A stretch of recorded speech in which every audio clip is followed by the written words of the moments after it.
que si bien es sucinto y como dice el diccionario de la Real Academia, sucinto es breve, explicitando los hechos principalmente sufridos por el señor López y también por Cáceres, los cuales fueron ya una explicación con un mayor nivel de detalles en la acusación, sin que se produzcan mutaciones en el caudal fáctico y en las hipótesis iniciales, por lo que la indefensión no puede darse, ya que las defensas pudieron establecer su plataforma defensiva, por lo que solicito el rechazo del incidente de nulidad planteado. Con relación al incidente de inclusión probatoria, se allana la Fiscalía por principio de amplitud de la defensa. Pasa a contestar el representante del Ministerio Público todo lo planteado por el abogado Secundino Méndez, por la defensa del acusado Osvaldo Javier Vera Espínola. Incidente de nulidad de audiencia preliminar, quien contesta cuanto sigue: que fundaba un planteamiento de tramitación de una excepción de inconstitucionalidad en torno a la calificación establecida inicialmente, las modificaciones efectuadas en lo que se refiere al control de la duración del procedimiento penal, ello en contraste con la resolución de la Corte Suprema de Justicia a través del acuerdo número 195 del 5 de mayo del 2008. Para esta Fiscalía, la celebración de la audiencia preliminar es plenamente viable, ya que la excepción planteada versa sobre aspectos constituciones y propios de derechos humanos.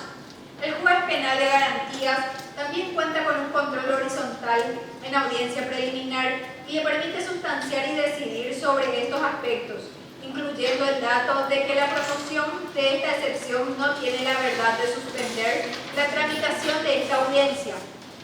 contando las partes de virtudes prerrogativas para establecer sus planteamientos y pretensiones, por lo que esta Fiscalía considera que esta audiencia es plenamente válida. Contestando la excepción de extinción de la acción penal, entendió que, posterioridad al acuerdo de sentencia número 195 y las modificaciones posteriores, el artículo 136 y 137 en estos últimos años puede traer una reinterpretación de la aplicación del control de duración del procedimiento a la presente causa, en virtud de la aplicación de una ley posterior más favorable. En tal sentido, considera que con los argumentos establecidos en el fallo de mención, estos argumentos expresos a favor de la imprescriptibilidad de los hechos punibles de tortura, tanto en las leyes de fondo como de forma, siendo que el artículo 5 de la Constitución Nacional se refería a la prescripción de la acción penal, conforme al criterio de razonabilidad a la duración del proceso penal. En tal sentido, la finalidad propia, tal como lo dice el fallo, es que la víctima de un crimen pueda accionar contra el victimario sin que el tiempo limite la acción penal de la que está legitimada y sin que opere por ello la prescripción de la acción. Si bien es cierto, el legislador cometió un olvido en establecer expresamente las modificaciones posteriores del artículo 136 del Código Procesal Penal en torno a la directiva del artículo 5 del Nacional, los términos del fallo de referencia, como es el caso del voto del ministro Garay, acerca del derecho del acceso a la justicia. Señala: es imposible soslayar por cuestiones formales en el caso del plazo máximo de duración del proceso penal el respeto a la dignidad humana, protección a la vida, integridad física, psíquica y moral del individuo, y el derecho fundamental de acceso a la justicia, con el cual cuenta todo ser humano, inherente a su personalidad, razón por la cual es procedente la excepción de inconstitucionalidad interpuesta,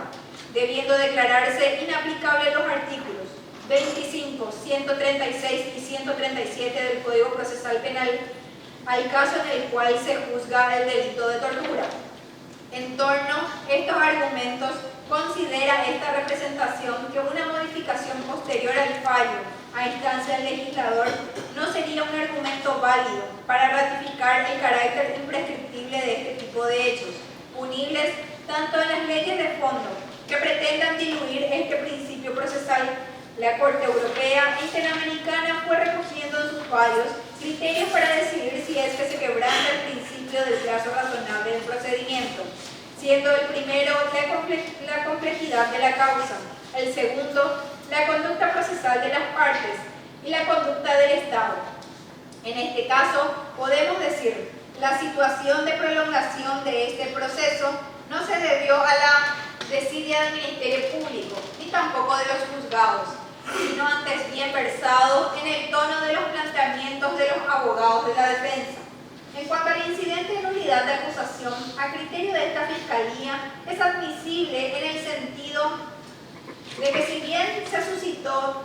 el cambio de calificación contra la imputación y la calificación, la convocatoria para la declaración indagatoria versó sobre el tipo penal de tortura, y por lo que la declaración indagatoria estableció el punto de referencia para la defensa, para lo cual resulta válido la exposición efectuada acerca del principio de congruencia efectuado por la defensa de Osvaldo Vera, en el cual la Corte establece la admisibilidad de la acusación siempre y cuando la calificación por el hecho punible comparta elementos objetivos del tipo y no se cambie el caudal fáctico durante la investigación a fin de menoscabar el derecho a la defensa en juicio, por lo que están reunidos todos los requisitos de admisibilidad de la acusación por el hecho punible de tortura, considerando además el escrito de querella interpuesto como acto inicial de procedimiento, partiendo de la premisa que una vez iniciada la acción, el querellante puede intervenir hábilmente en el procedimiento penal, haciendo pleno uso de prerrogativas procesales. Pasa a contestar incidentes de sobreseimiento definitivo por atipicidad. Para responder el sobreseimiento definitivo por atipicidad, tenemos que la defensa postula una característica especial en la conformación del delito de tortura, que se centra en la intención de destruir o dañar gravemente la personalidad de la víctima o tercero, e indica la defensa en este extremo, no está probado la investigación. En tal sentido, la prueba ofrecida como prueba del diagnóstico victimológico efectuado por la licenciada Yolanda Mujica, psicóloga, abogada Selva Echeverri y el señor Villasboa, trabajador social, quienes mediante un estudio interdisciplinario se pueden determinar el daño psicológico, enfatizando la primera parte del estudio en la oportunidad de la descripción de los daños comunes en la víctima, indicaron en relación a los entrevistados Alfredo Cáceres, Jorge López, Rafael Sosa, Mariano Ojeda. Se observa sentimiento de humillación social. Estos sentimientos guardan relación con una frágil autopercepción de sí mismos ante sus camaradas y sus alternos.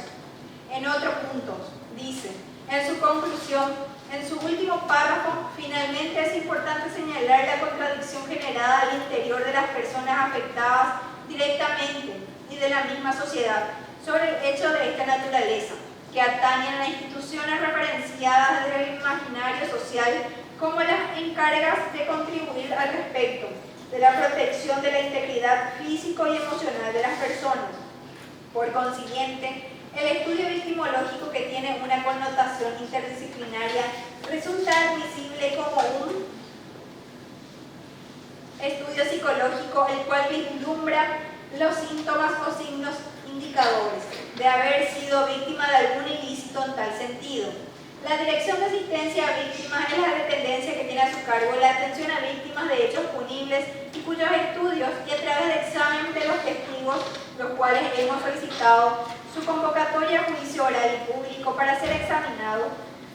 y recontraexaminado por las partes, por lo que se solicita el rechazo de este incidente por improcedente.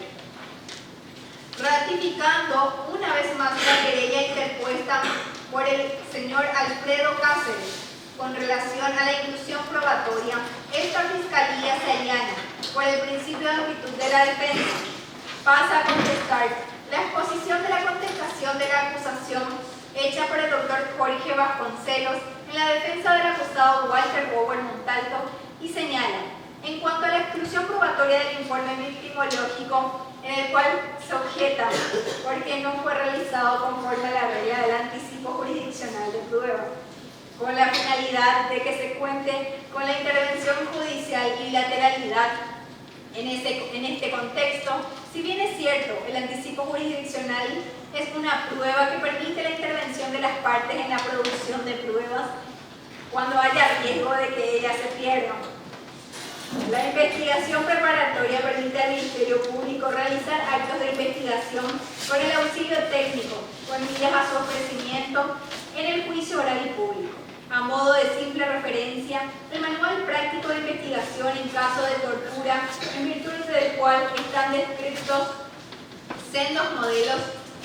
a instancias del Ministerio Público, para que sean analizados por el psicólogo forense del Ministerio Público de indagar los signos reveladores y demás datos o cualquier circunstancia que acredite que la víctima haya sido constreñida contra su voluntad.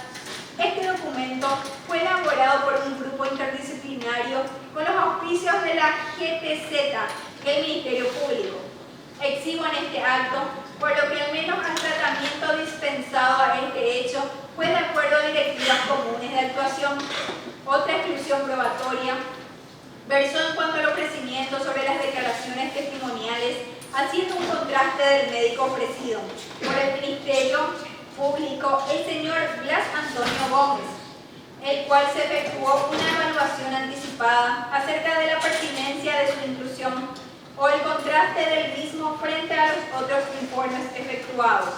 En cuanto a la exclusión probatoria del libro de novedades del oficial superior de guardia del Comín de la Infantería de Marina, esta Fiscalía solicita el rechazo del mismo. En el caso de que la misma fuera identificada por medio periodístico, como dice la defensa, por consiguiente son nulas. Considera que la información que se puede contar con el libro de novedades